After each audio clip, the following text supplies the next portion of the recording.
Let's make history. This bastard, excuse my language, but I'm referring to 28-year-old Joshua Burnside, who was a stepfather who lived in the Crotona Park area. Check out my video, by the way, on the history of the neighborhood in the Bronx of Crotona Park.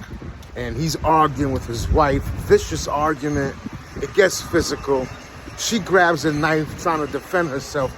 He grabs the knife out of her hand and stabs her in the stomach, slashes her face. She runs off and he turns on his 12-year-old stepdaughter, stabbing her, slashing her face. Then he takes a long screw and hammers it into her nose.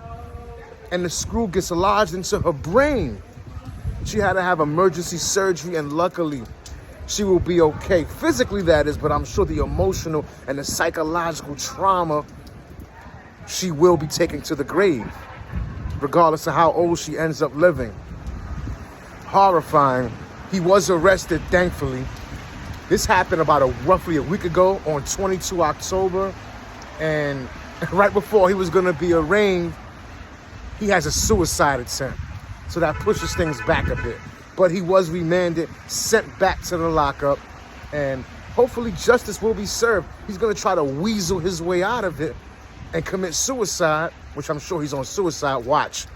But that doesn't mean he can't still get away with it.